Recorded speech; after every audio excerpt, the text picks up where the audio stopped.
Muito boa noite, muito boa tarde, muito bom dia a todos e todas que nos acompanham. A gente está aqui em mais um episódio do nosso podcast Vivências no Espectro, né? Organizado pelo projeto Luz, Câmera e Protagonismo da Faculdade Senso-PEG. Começar logo de início agradecendo, né, por essa oportunidade de nos trazer aqui, de nos dar esse lugar de fala. Espero que esse podcast seja muito proveitoso a todos e todas que estão assistindo. Vou começar apresentando nossos participantes, né? Dessa vez eu vou mediar, mas vou começar apresentando nossos e nossas participantes, que foram apresentados no podcast passado, mas vamos reforçar, né? Para quem não pôde assistir. Começo com o Katari, que é licenciando em artes visuais pela UFPA, onde pesquisa o ensino de artes e inclusão. É ativista e ambientalista, conciliando com o curso técnico em meio ambiente pelo SENAC. E profissionalmente atua como design gráfico e digital. Aqui temos a Marcela, que é professora graduada em licenciatura plena em biologia, especialista em perícia criminal e judicial, especialista em aplicação ABA para pessoas dentro do TEA e mestra em ensino de biologia e autista e TDAH. E a Isadora, que é acadêmica do último ano de psicologia na UFPA, violinista e autista. Atualmente atende idosos na Clínica Escola da Psicologia da UFPA e realiza avaliações de desempenho cognitivo em jovens com síndrome de Down, utilizando a escala abreviativa de inteligência de Welsh. Em vez de ler mais fala vazio, que é melhor. Tá, como parte de sua pesquisa, né? Além do trabalho acadêmico, ela é apaixonada por promover a saúde mental e a inclusão de pessoas no espectro do autismo, com outras deficiências e vulnerabilidades sociais. Então, pessoal, como eu disse anteriormente, o nosso episódio de hoje vai tratar do tema do mercado de trabalho, né? Autismo e mercado de trabalho. Eu queria começar, antes da gente passar a palavra para os nossos participantes, trazendo alguns dados, né, que são dados do IBGE, do último censo, né, que foi realizado em 2022, sobre pessoas com deficiência no geral e o mercado de trabalho. Né? O primeiro dado que eu trago é que todas as pessoas abarcadas pelo censo, cerca de 18,6 milhões de pessoas a partir dos 2 anos de idade, ou seja, 8,9% da população tinha algum tipo de deficiência. No terceiro trimestre de 2022, a taxa de analfabetismo para pessoas com deficiência foi de 19,5%, enquanto para pessoas sem deficiência, essa taxa foi só de 4,1%. Apenas 25,6% das pessoas com deficiência tinham concluído pelo menos o ensino médio na realização do censo, enquanto 57,3% das pessoas sem deficiência tinham esse nível de instrução. A taxa de participação na força de trabalho das pessoas sem deficiência é de 66,4% da população, enquanto entre as pessoas com deficiência essa taxa é de apenas 29%. Né? O nível de ocupação das pessoas com deficiência foi de 26,6%, ou seja, menos da metade do percentual encontrado para pessoas sem deficiência, que foi de 60,7%. Cerca de 55% das pessoas com deficiência que trabalhavam estavam na informalidade, enquanto as pessoas sem deficiência ocupavam 38,7% desses números. O rendimento médio real habitualmente recebido pelas pessoas ocupadas com deficiência foi de R$ 1.860, enquanto o rendimento das pessoas sem deficiência era em média de R$ 2.690. Então, a partir desses dados, né, desses dados coletados pelo censo do IBGE, gostaria de fazer a primeira pergunta, né, uma dúvida que muitas pessoas têm. Por que autistas precisam trabalhar? Que importância isso tem? A gente não poderia simplesmente só receber auxílio, né, do governo, isso não estaria perfeito? Então, gostaria de começar pela Marcela. O que você acha disso, Marcela? Primeiramente, são dados preocupantes, né? Essa discrepância entre pessoas que não têm nenhuma deficiência e pessoas com deficiência, né? E essa pergunta, por quê, né? Que autistas precisam trabalhar? Primeiramente, porque nós precisamos ter a nossa dignidade, né? Então, muitos pais que têm seus filhos autistas, eles sabem que tratamento é caro, os medicamentos são caros, né? Muitas das vezes as pessoas têm a ilusão de que todo autista recebe ajuda, né, do governo. Isso não é verdade, tá? Apenas autistas que tenham renda muito baixa têm o direito. E você não pode fazer com que uma pessoa que tenha uma limitação, ela seja limitada por essa limitação. Então, eu preciso escolher se eu quero trabalhar, tá? E a grande parte de autistas, sim, quer a sua independência. Nós queremos ter uma vida normal como qualquer outra pessoa, né? E nós temos esse direito. Então, qual é a importância disso? A importância da nossa dignidade. Nós também ficamos adultos, então nós vamos precisar pagar as nossas contas, nós vamos precisar manter as nossas casas. A família, ela não é eterna. Tá? Então, você nunca vai saber quando a pessoa vai na sua frente ou não. Pra você, Catarina, por que os autistas precisam trabalhar? É, A gente precisa trabalhar porque a gente tem despesas, nós temos custos, né? Nós temos contas a pagar, como qualquer outro cidadão. E a gente precisa trabalhar, até porque é um direito nosso ter direito a trabalho, direito a emprego, direito a moradia. Isso faz parte de direitos fundamentais que estão na Constituição. A importância que isso tem é porque isso vai ajudar a gente se tornar independente, vai ajudar a gente a ter uma ocupação também. Isso é muito importante porque o exercício do trabalho ele acaba sendo um estímulo constante da gente estar ali fazendo, principalmente no caso do autismo, eu sempre falo isso muito até quando eu estou em sala de aula. Se é algo que a gente gosta, que é difícil, né? Que nossos interesses são bem restritos, mas se a gente estuda algo que a gente gosta, ou tem alguma coisa que a gente gosta muito, isso é um potencial muito grande, tanto nos estudos quanto de ser redirecionado ou desenvolvido para uma futura profissão. E eu tiro isso muito pelo o que eu já passei em sala de aula, não só como estudante, mas também como estagiário, para ser professor. E esse questionamento de a gente não poderia só receber auxílio, tem a questão que, apesar de ser direito, o autismo ele é considerado uma deficiência, nem sempre ele vai ser impeditivo daquela pessoa, aos olhos da perícia, ela nem sempre vai ser impeditivo para a pessoa exercer uma profissão.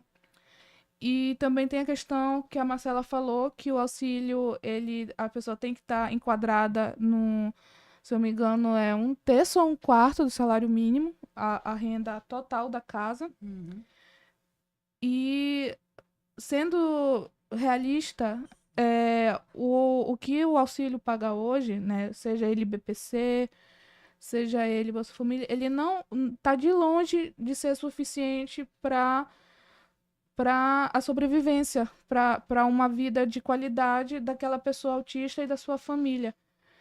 A gente sabe, a gente vive que terapia não é acessível, não é barato para quem tenta fazer pelo privado, né? Os remédios não são baratos e são de usos contínuos. E muitas das vezes a questão do transporte não é acessível, o transporte público, coletivo, aí a pessoa precisa procurar meios de transporte alternativo para frequentar as terapias. Nada disso é acessível, então são gastos, não seria gasto, são custos para a pessoa conseguir fazer sua terapia, conseguir assistir a aula, que o auxílio ele não cobre, infelizmente. E tem também a questão de que muitas das vezes o auxílio é dificultado de ser aprovado, seja para pessoas adultas, principalmente quando é um nível de suporte considerado o 1, né, que não precisa de suporte substancial, mas a gente também vê isso muito com os familiares que vão procurar o auxílio para as crianças, os autistas crianças. Muitas das vezes é negado, sendo que é necessário. E aí acaba indo para uma esfera judicial para poder conseguir aquele auxílio. Isadora? Como muito bem a Marcela e o Catherine falaram, o autista precisa trabalhar, porque é um direito. É um direito de todo cidadão. E o autista é um cidadão da sociedade. Então, nós precisamos trabalhar para pagar todas as nossas despesas, que muitas vezes não são poucas. Todas as terapias, os deslocamentos, então, medicamentos, idas ao médico, se for por meio privado, até antes de diagnóstico para acesso a laudo, enfim. Imagina se não trabalha. Muitas pessoas não conseguem nem ter o direito a ter um laudo, porque é difícil. Pelo SUS é bem complicado você ter esse diagnóstico depois da vida adulta. Com criança, às vezes até consegue ir, mesmo assim é bem difícil. Mas ali tem mais um acompanhamento bem focado para a criança, para a infância, né? É o cuidado do bebê e da mãe. Mas depois, na vida adulta, até alguns médicos dificultam, até mesmo achando que você quer o benefício que você não vai receber. Uhum. Mas existem médicos que, enfim, pensam esse tipo de coisa. Então nós precisamos trabalhar, porque nós precisamos ter dignidade na sociedade. Nós precisamos ser cidadãos como os outros cidadãos. Então temos que usufruir dos mesmos direitos. Eu acho que tu e o Catari tocaram num ponto muito importante, que tem-se a imagem de que receber um auxílio é levar uma vida perfeita, né? Uma vida mansa. A pessoa tem tudo, né? Tem tudo. Já recebe um auxílio, é aquela mesma ideia de que Bolsa Família, auxílios do governo servem para sustentar vagabundos, né? Coisa que não é verdade.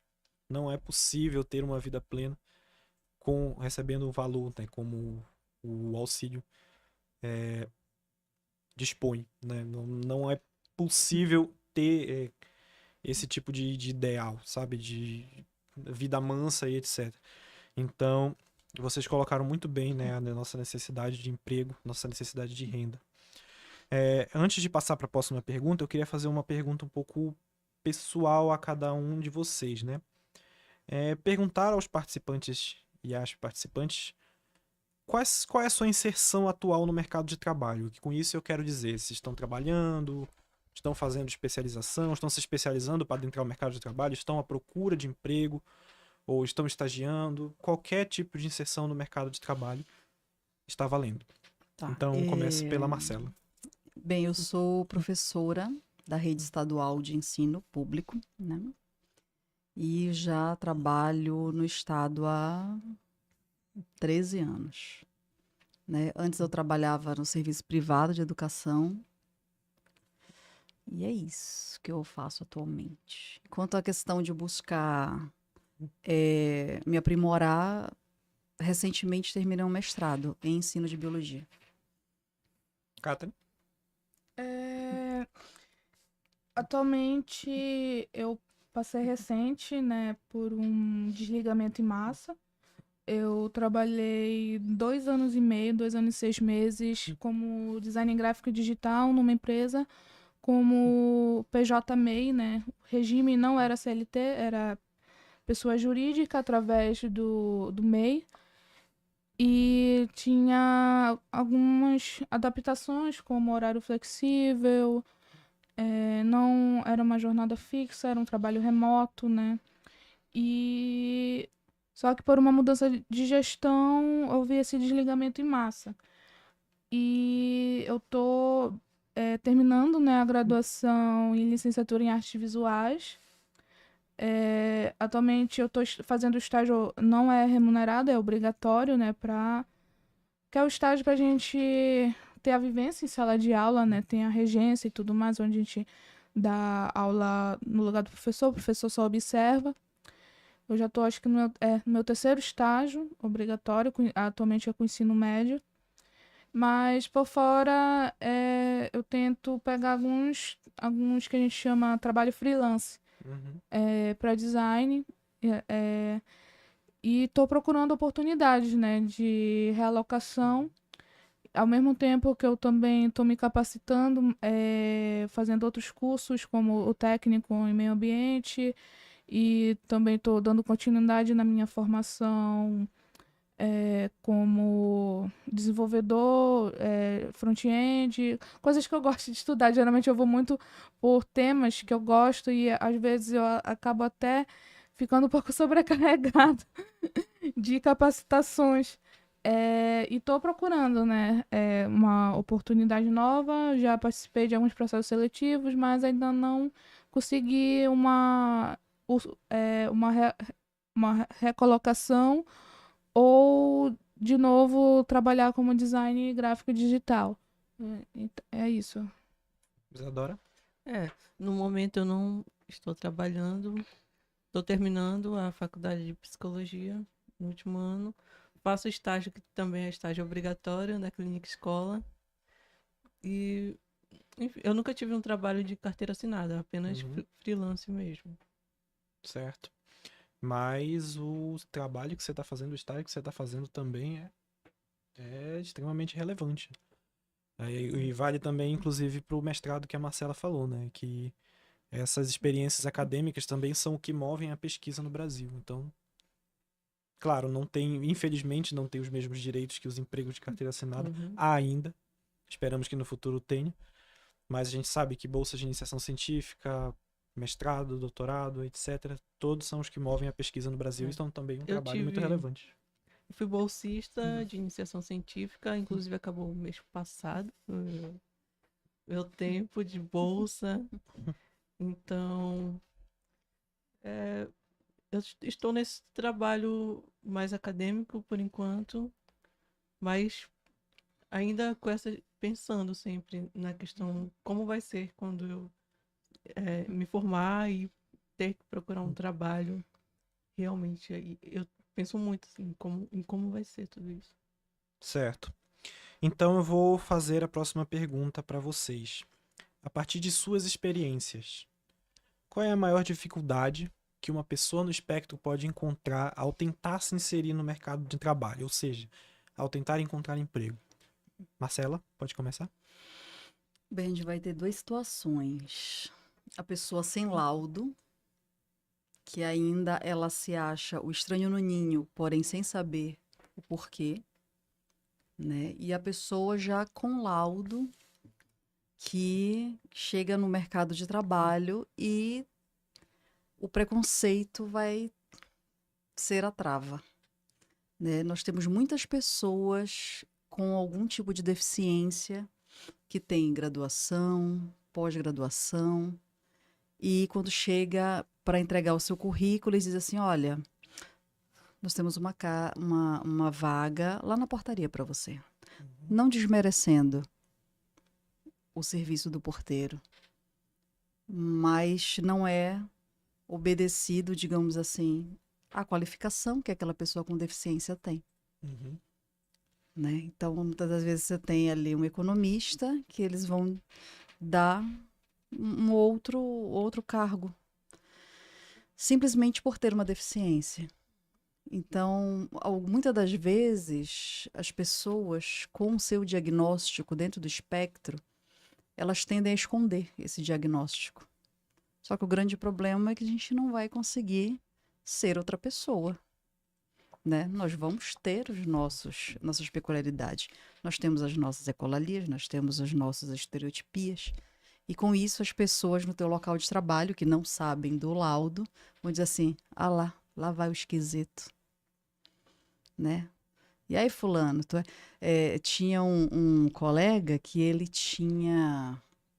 Uma das estereotipias era forçar aqui a musculatura do pescoço. E aí, só que o pessoal não sabia que tinha laudo, e aí ele foi conhecido lá na empresa como engole-fio. Ah lá, ó, lá vai o engole-fio. Então, isso é complicado, né? Porque muitas das vezes, para você não perder o teu emprego, você não fala do teu laudo. Mas, em compensação, você não vai ter alguns direitos que você tem, você não vai ter o respeito, enfim, porque aí fica esse impasse, né? Meu Deus, a gente até brinca, né, entre nós. Será que a gente sai do armário ou será que a gente não sai do armário? Será que a gente conta ou não conta que é autista, né? Então, eu acho que essa questão é um grande entrave para quem busca. Catherine? Acho que a maior dificuldade ao tentar se inserir no mercado de trabalho, ao meu ver, assim, como autista, a Marcela até falou, né, que ter oportunidades para o que a gente é capacitado, e quando a gente acaba revelando o laudo, isso eu sempre revelei, né? A gente acaba sendo logo cortado do processo seletivo por conta da nossa deficiência. E isso eu já vi até em processos de vagas para pessoas com deficiência, eles preferem outras deficiências ao invés do autismo, porque a pessoa autista, quando eu comecei a trabalhar, a primeira coisa que eu percebi é que a adaptação, a inclusão no ambiente de trabalho para a pessoa autista, primeiramente depende das pessoas que estão trabalhando com ela conhecer o autismo, conhecer e respeitar. E isso muitas das vezes não é cumprido. Nós temos muito as adaptações que a gente precisa invalidadas, ou primeiro eles cumprem e depois não cumprem mais porque ou acham que a gente está sendo mal acostumado, ou porque a pessoa cansa ali, eu acho que está fazendo um favor para a gente, sendo que é um direito, adaptações que são cabíveis à nossa condição. Então, acredito que seja essas a maior dificuldade para encontrar no mercado de trabalho. E também, durante esses anos, né, eu já tenho 29 anos, eu já fui desligado 3 vezes. A primeira vez foi porque era um trabalho informal e a pessoa não cumpriu com nada do que ela acordou comigo, né, quando ela me contratou. Aí nisso eu acabei tendo uma carga horária exaustiva, não tinha as minhas folgas respeitadas e acabei sendo desligado porque isso foi me causando muitas crises, fora desvio de função. A segunda vez que ocorreu também foi num trabalho informal, e ocorreu porque eu precisei usar abafador de ruído para conseguir me concentrar melhor. E o meu trabalho era reparar crianças num parque infantil. Então eu precisava estar focado. E o barulho ele acabava tirando a minha concentração, porque além de autista eu sou TDAH. E no dia que eu precisei usar, no dia seguinte eu fui desligado. E a terceira vez foi mesmo, que é a mais recente, tanto que eu tô com vários traços de burnout, porque como mudou a gestão, aí começaram a ignorar as nossas adaptações, começaram a fazer pouco, até que chegou o dia que, por uma mudança, por uma ordem da gestão, desligaram 14 pessoas de uma vez, né? Então, a maior dificuldade é mesmo ter a nossa existência validada e respeitada no mercado. Muitas das vezes a gente acaba sendo excluído e não consegue reverter, não consegue adaptações como necessidade de trabalho remoto ou de um intervalo que seja respeitado, numa carga horária um pouco mais reduzida e por aí vai. O que dificulta, acredito eu, que são as barreiras atitudinais. Que é tudo isso que o Catarina está falando. Então, preconceito, a discriminação, o que é algo que não deve acontecer num processo seletivo. Se ele for feito da forma correta, que a gente acaba aprendendo a fazer, não deve ter discriminação desse tipo. Então, se a pessoa se encaixa ao perfil da vaga, ela deve estar ali concorrendo como todos os outros. Além da baixa expectativa mesmo, subestimar o capacitismo em si, então subestimar a capacidade da pessoa autista. Isso aí acaba sendo um problema, porque como é que eu vou... E também, eu acho que um dos maiores é o desconhecimento, a falta de informação. Como é que eu vou contratar alguém? Tenho uma coisa que eu nem sei o que é isso aí. Se eu não sei o que é, eu já acho que é uma coisa muito, muito ruim. Então eu não quero nem... Não quero isso aí pra cá, pra minha empresa. E às vezes é uma pessoa que se encaixava perfeitamente com o perfil da empresa, com o perfil do cargo, que tinha muito a acrescentar ali naquela organização, tinha muito conhecimento, enfim. E a pessoa acaba perdendo por preconceito e capacitismo mesmo. E a gente acaba perdendo porque a gente fica tendo que estar nesses trabalhos informais. Então a gente fica tendo que estar em trabalhos que estão abaixo das nossas qualificações para a gente ter como estar se mantendo. Porque o mercado ele deve ser inclusivo e tem que se adaptar. Mas a gente batendo nessa tecla e as nossas contas não vão esperar. Então, a gente precisa estar fazendo essas coisas. Exatamente. Continuando nessa linha da inserção, né, no mercado de trabalho, me surgiu uma pergunta. Eu peço desculpas se acabar escapando um pouco da previsibilidade, Uhum. mas assim, a gente escuta muito, né, em relação a qualquer tipo de cota, seja para universidade, seja para vagas de emprego, seja para concursos públicos, que essas cotas facilitam a vida das pessoas, né? Ah, vocês têm cotas para entrar, então é fácil para vocês. Então eu queria falar sobre essas vagas, as vagas PCD e as cotas PCD nos concursos, nas vagas de emprego. Qual é a importância delas? Elas realmente é realmente mais fácil pra gente como autista para participar desses processos seletivos? Não, elas não são mais fáceis, mas elas em realidade elas são uma dívida que a sociedade tem conosco. Por exemplo, quando eu fiz a minha faculdade, uma das minhas faculdades, há 15 anos atrás, direto do túnel do tempo, jamais se pensaria em um autista sentado em uma cadeira de universidade. Quando eu tive minha aula de educação especial, que eu escutei falar sobre o autismo, que na época tinha um outro nome, o autismo nível 1 de suporte, que não tem mais essa denominação, eu olhei e disse assim, eu sou autista. Eu tenho exatamente essas características. E aí eu terminei a aula, a professora, né, tava arrumando as coisas dela, e aí eu lembro que eu cheguei com ela e disse assim, professora, um autista, quando ele vê as suas características faladas e tal, ele se identifica enquanto autista? Ela disse assim, não. Porque nessa época só existia o diagnóstico para autismo nível 3, que nem tinha essa denominação também. Aí eu disse assim, não, porque olhando a sua aula, eu acho que eu sou autista. Ela disse assim, impossível você estar aqui se você fosse autista.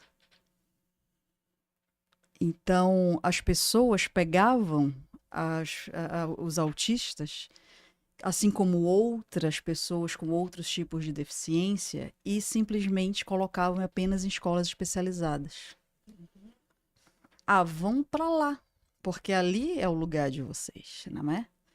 Então, uma coisa, eu tenho hoje 41 anos, fui diagnosticada aos 39, e eu até agradeço esse diagnóstico tardio. Muito me prejudicou. Mas eu agradeço, porque se eu tivesse sido diagnosticada criança, eu não teria estudado. Eu não teria entrado numa faculdade, eu não estaria hoje mestre. Porque as pessoas simplesmente me negligenciariam ou me trancariam numa dessas escolas especializadas. Por justamente subestimar a nossa capacidade. Né? E inclusive, eu já escutei recentemente de algumas pessoas. Para que esses alunos dentro das salas de aula? Se eles não fazem nada, se eles não conseguem nada. Aí eu fico olhando e digo, rapaz, ou se eu tivesse tido esse tipo de educação, hein? Eu não estaria aqui hoje. Então, essas cotas não é para facilitar a vida, e sim para pagar uma dívida histórica. Assim como cotas raciais, assim como outros tipos de cota. É para quitar dívidas que essa sociedade tem. Porque antes eram apenas as pessoas né, neurotípicas, são os ditos normais apenas, que vão ter esse direito. E quando as pessoas nos veem hoje dentro de universidades, nas nossas formações, elas dizem: oh, olha, um autista fez isso, um autista fez aquilo. Então, assim, uma coisa que eu sempre tenho orgulho de usar é o meu cordão em todas as atividades, em congresso, em apresentar alguma palestra, então em algum lugar assim que tenha uma maior notoriedade, eu uso sim e com orgulho, para que as pessoas quebrem esse mito que o autista ele é incapaz. Eu? Pode falar. Em primeiro lugar, as cotas existem porque a nossa sociedade ela é formada por uma diversidade de pessoas. A maioria da população é negra, 25% da população é pessoa com deficiência. E a gente sabe que o espaço da universidade, até acho que 2 décadas atrás, ele era um espaço muito elitizado, que poucas pessoas tinham acesso, apenas pessoas que tinham uma educação particular. As pessoas que tinham sua educação na escola pública, ela estava muito distante de conseguir acessar esse espaço, esse tipo de formação.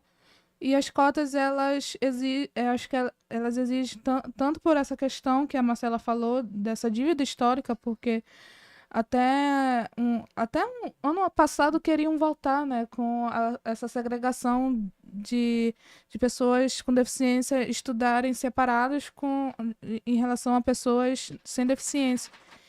E então, no passado era muito pior, né? Por exemplo, pessoas surdas não tinham direito, não eram vistas como parte da sociedade, não tinham direito a voto, tiveram sua comunicação, o que aqui no Brasil é a Libras, né? A língua de sinais. Eles não podiam se comunicar dessa forma porque era obrigatório eles aprenderem a desenvolver a linguagem oral, né? Dos ouvintes. Então, a gente sabe que, historicamente, as pessoas com deficiência, elas eram muito excluídas da sociedade e as cotas, elas surgiram para compensar essa dívida e também porque a nossa sociedade, ela é diversa e todos devem ter direito de ingressar no ensino superior público. E até hoje no particular, através de programas, né, governamentais. Então, eu acredito que as cotas vieram para isso mesmo. Concordo com o Catherine, com a Marcela, com suas falas bem colocadas. E as cotas são extremamente necessárias. Então, é algo que talvez se um dia deixar de existir, vai ser um dia bem extremamente distante. Porque a gente ainda está muito distante da igualdade, da equidade. A gente está muito distante. Então, a gente, no mercado de trabalho, sofremos discriminação e em outras áreas também sofremos. Assim como nós sofremos nessas outras áreas, no mercado de trabalho, acabam acontecendo também.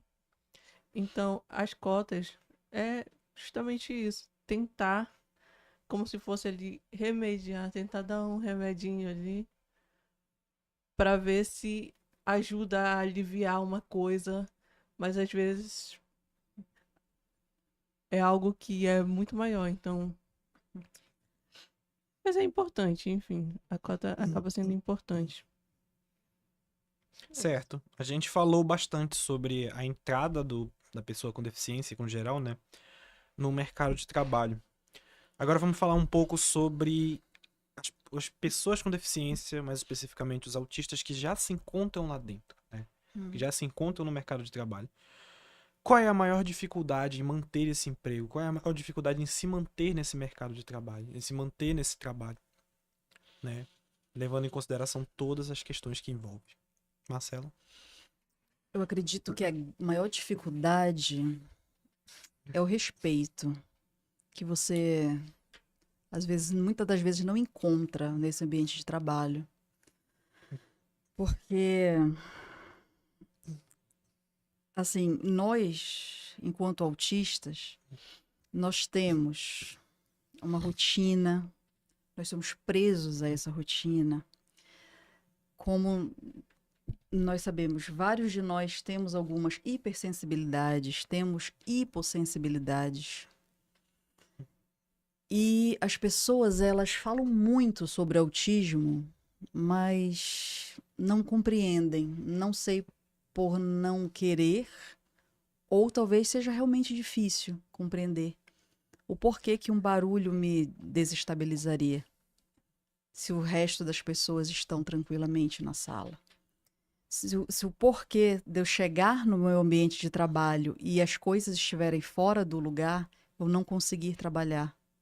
Né? Isso já me aconteceu. Eu cheguei uma vez na escola e trocaram toda a mobília da sala dos professores de lugar.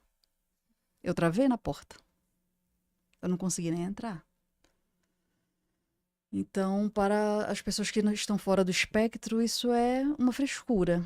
Ah, que brincadeira. Sério isso? Sério. Isso nos desestabiliza. Pessoas, né, com que a gente trabalha, olha o nosso laudo e diz assim: não liga para esse laudo. Isso aqui não te representa. Você é uma profissional muito maior do que isto. Aí eu fico olhando com uma cara de como é que esse laudo ele não me representa. Se eu nasci autista, sou autista e vou morrer autista. Porque o meu cérebro ele é diferente. Né? Então, são essas determinadas situações que são complicadas. Por exemplo, eu já falei várias vezes na escola, poxa, vamos substituir a campa por uma música, vamos escolher uma música e tal. E daí toda a troca de sala a gente coloca. As pessoas levam na brincadeira. Mas aquele barulho da campa, ele me incomoda. Ele incomoda os alunos que estão dentro do espectro. Né? Muitas das vezes, ele chega e diz, ai, professor, esse barulho é horrível. E quem toca a campainha parece que tem um choque que fica com o dedo grudado lá. Bem, que coisa. E aí isso é terrível. Então, eu já escutei pessoas do meu ambiente de trabalho dizer assim, olha, sinceramente, eu não te acho tão autista assim não. Porque eu tenho um sobrinho, ele é mais autista do que tu. Deu vontade de dizer assim, menina, então dá o prêmio pra ele, né? Do concurso autista do ano. Então, são falas assim complicadas. A pessoa dizer assim, mas você já é grande. Aí eu digo assim, meu pai eterno. Tá, eu cresci, só que o autismo ele não diminui. Né? Então, o problema das pessoas é nos verem bem, mas não entendem que para eu estar bem ali no meu ambiente de trabalho, a aula começa às 7h15. Só que para eu estar na escola às 7h15, eu acordo às 5 horas. Porque eu preciso fazer todo o meu planejamento, eu preciso me regular para eu chegar com os meus chakras todos alinhados ali. Porque eu tenho simplesmente 24 turmas para dar aula. Durante a semana, né, de segunda a sábado, eu entro em 24 turmas. Né? Então, são 35 alunos ali em cada turma. E aí haja interação. Aí, quando chega ao final do meu dia, eu quero só existir. Só que isso, as pessoas que, assim, eles me vêm de 7 da manhã às 7 da noite, bem. Só que não sabe o depois, não souberam o antes. Quando eu chego em casa, às vezes, o pessoal da minha casa quer interagir, óbvio, é nada mais natural, né? Mas eu só posso ficar assim. Porque eu tô só existindo ali. As pessoas não entendem o porquê nós ficamos cansados. né? As pessoas não entendem que parece que a gente foi para uma farra, né? E que isso dói no nosso corpo, e é uma dor física, né? Então, isso é complicado, né? As pessoas, todo mundo fala sobre autismo, todo mundo conhece agora o autismo, só que não quer entender. Cata, Acho que a maior dificuldade durante estar empregado é se o ambiente ele é favorável ou não para nossa permanência. Porque não é simplesmente a empresa, até muitas das vezes, porque tem o governo, ele incentiva, né, com isenção de alguns impostos, se tiver não sei quantos por cento de colaboradores com deficiência.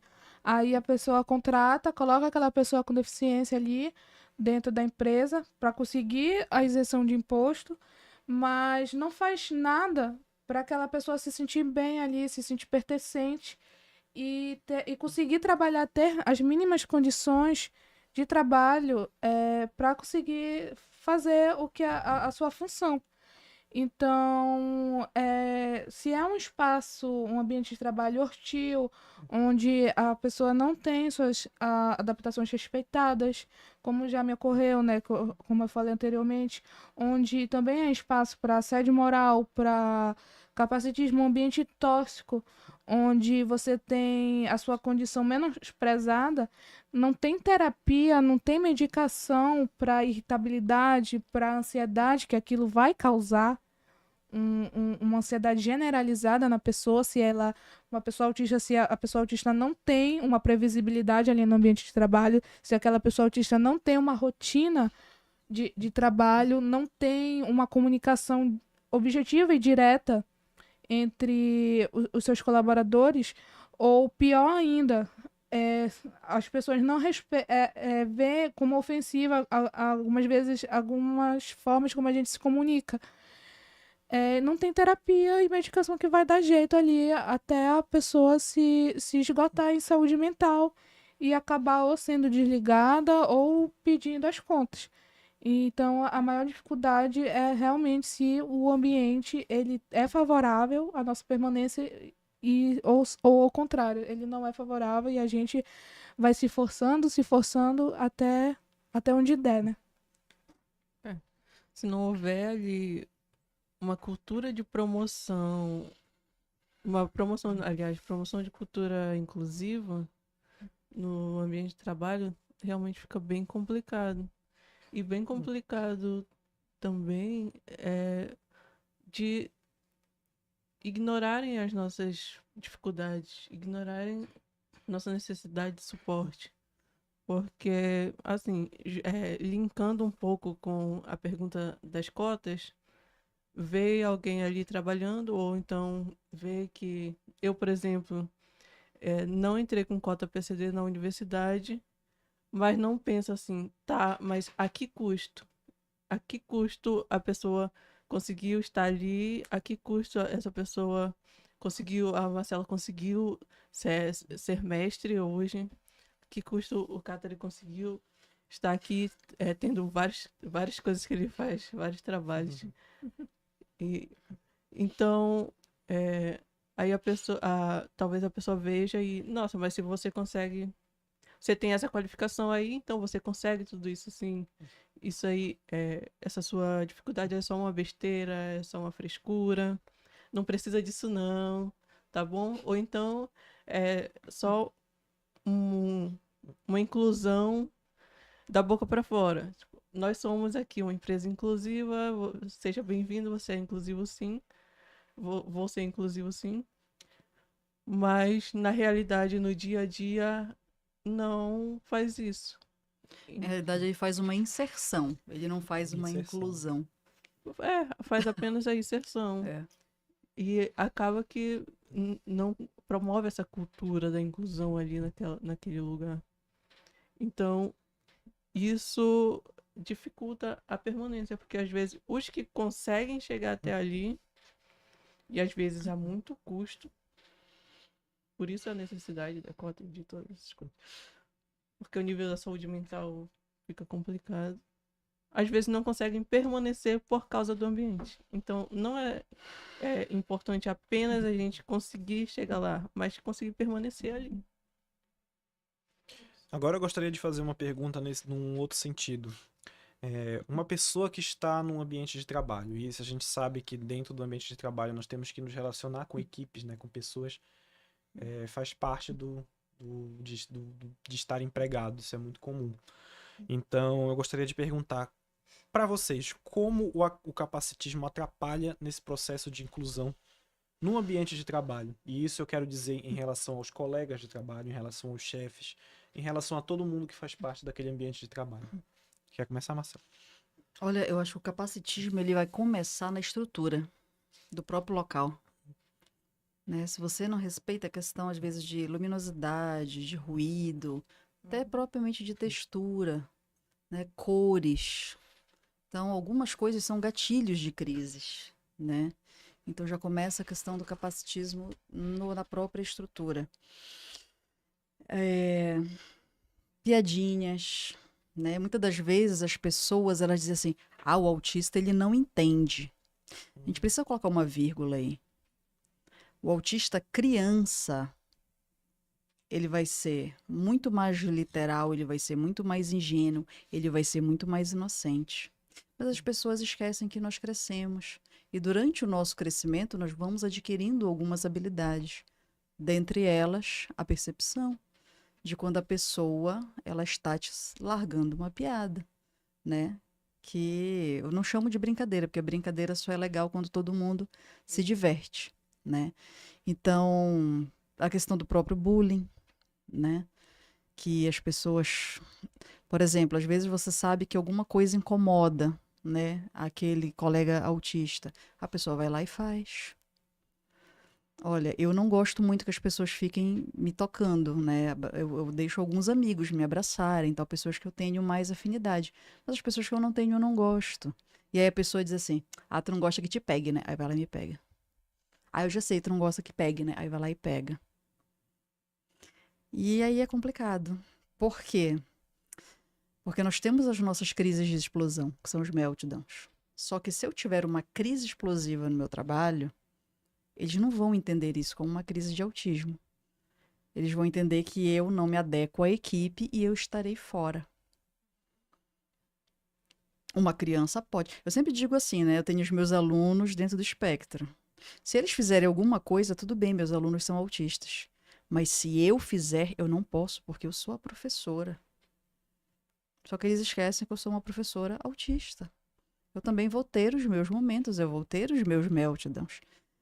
Só que eu tenho que me segurar muito mais do que isso ou tomar medicações que evitem isso. Porque eu não posso, porque eu já cresci, porque eu estou trabalhando. Eu tenho que ser uma pessoa madura. Às vezes a minha vontade realmente é me jogar no chão e fazer tolice. Mas eu não posso. Né? Então, é muito complicado a história do capacitismo. Ou então, às vezes, as pessoas dizem assim, tu não vai fazer... Nossa, você não sabe fazer isso, mas você é autista. Todo autista é um gênio.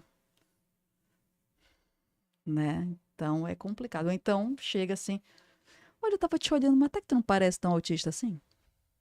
Te olhando bem assim, tu não tem cara de autista.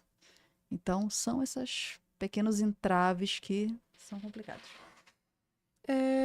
Eu acredito que nessa convivência, né, de equipe entre os trabalhadores, o capacitismo ele começa por pequenos atos e até pela própria, às vezes até pela própria cultura ou da empresa ou algumas questões organizacionais, como por exemplo, trazendo um pouco da minha própria vivência, reuniões, né? Eu nunca gostei de ficar com a câmera ligada. Porque muitas das vezes eu acabo fazendo expressões faciais que as pessoas que não condizem com o que eu tô sentindo ali na hora. Eu não consigo também manter muito contato visual. E às vezes também eu acabo fazendo muitas estereotipias em cadeira giratória, acabo ficando girando. E isso, por exemplo, na minha última experiência, isso foi respeitado até que mudou a gestão. Quando mudou a gestão, a pessoa chegou simplesmente na reunião e disse: eu quero todo mundo com a câmera ligada e olhando para mim, porque eu sinto necessidade de que vocês fiquem olhando para mim para eu ter certeza que vocês estão prestando atenção. Isso não tem nada a ver, fazer contato visual não tem nada a ver de estar prestando atenção para a pessoa. Se a gente presta atenção no que a pessoa está falando, né? E então o capacitismo ele começa por aí. E também ele se inicia desde o contrato daquela pessoa, se aquela.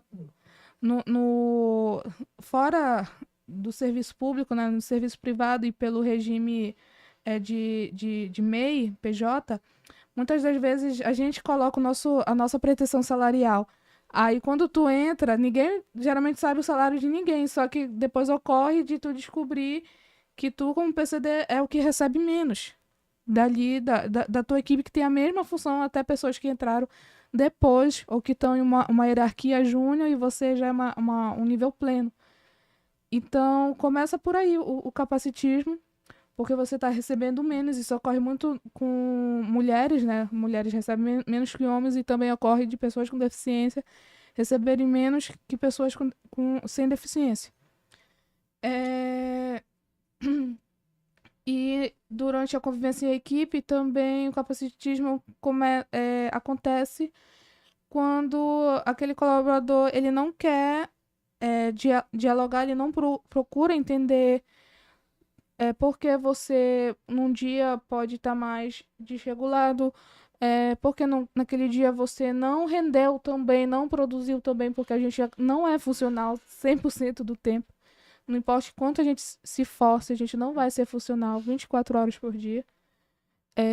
Então, o capacitismo ele vai acontecendo desde pequenas ações a mesmo a estruturas. A estrutura, seja ela comportamental, seja ela administrativa daquela empresa ou daquele ambiente que você está inserido. O capacitismo acaba atrapalhando no bem-estar da organização como um todo, porque, pelo menos, entendo como se algum membro da organização está tendo algum problema, dificuldade dentro da organização, é um problema na organização como um todo. Então, ali existe algo que deve ser visto e repensado, e às vezes o processo de capacitismo começa no processo de recrutamento e seleção. E isso acaba perdurando durante toda a história organizacional daquela pessoa ali, a história de trabalho ali daquela pessoa na organização. Então, é muito importante que a gente priorize também, priorize bastante também a estadia, o bem-estar daquela pessoa ali, para que ela permaneça. Porque o capacitismo atrapalha nessa questão da permanência, de permanecer ali naquele lugar. Dificilmente você vai permanecer naquele lugar que você não se sente bem, você se sente desrespeitado, desestimulado. A motivação cai. E o rendimento, obviamente, cai também. Então, esse é um fator, e é até uma questão burra da organização, porque se o rendimento vai cair, é ruim para a própria organização. E trazendo o bem-estar para os funcionários como um todo, e principalmente para essa pessoa, vai trazer melhores resultados. Provavelmente trará melhores resultados. Tipo, a psicologia organizacional e do trabalho estuda muito isso. É isso. Certo, pessoal, a gente já tá se encaminhando pro final, né? Porque infelizmente nosso tempo já tá batendo. Claro, tem muitas perguntas, muitas questões, né? A gente poderia fazer um programa inteiro só disso. Mas como última pergunta, eu gostaria de deixar para vocês. Que dica vocês, né, como autistas adultos e adultas, que dica vocês dariam para autistas e seus familiares sobre trabalhar e sobre essa procura de emprego, né? Enfim, sobre ter emprego. Pode ser em uma palavra ou em uma frase só? Pode. Seria legal, né? Em uma frase, eu digo, vá em busca dos seus sonhos, né? Que a vontade de voar seja muito maior que o medo de cair. Nossa, Falou? poetizou agora. Catherine. Para os familiares, para os autistas, eu repito o que a Marcela disse, para eles acreditarem em si, assim como os familiares devem acreditar que aquela pessoa autista ela pode alcançar certos locais, e não para esses familiares não infantilizarem para sempre os seus entes autistas. E para os empregadores, a dica é de respeitar mesmo, respeitar essa pessoa, validar a existência dela e procurar garantir um espaço um ambiente de trabalho favorável para ela, que ela vai conseguir trabalhar, ela vai conseguir fazer a sua função. Aos organizadores, eu diria, promovam um clima organizacional adequado, favorável para todos, que trabalham nas empresas de vocês. Se vocês quiserem ter uma empresa de sucesso que realmente dure, isso aí é bem importante. E que não falem mal de vocês também, que é uma coisa que os gestores não gostam. Ninguém gosta, né? Mas, enfim. Para a família, é a questão de sejam empáticos, e sejam afetuosos e estudem sobre também. Ninguém precisa saber, ninguém sabe de tudo, então também não se culpem por não saber, mas procurem sempre aprender. É isso. Então é isso, pessoal. Eu agradeço a participação de vocês. A participação de vocês foi muito profícua para esse podcast. Obrigada também. Todas as falas aqui foram muito enriquecedoras. Quero agradecer à Faculdade Sensupeg pela oportunidade, né, de abrir esse local de fala para nós, né? E parafraseando a minha amiga Marcela, nada sobre nós sem nós, né? Então é isso, pessoal. Muito obrigado a todos que Obrigada. nos ouviram. Obrigada. Até o próximo encontro.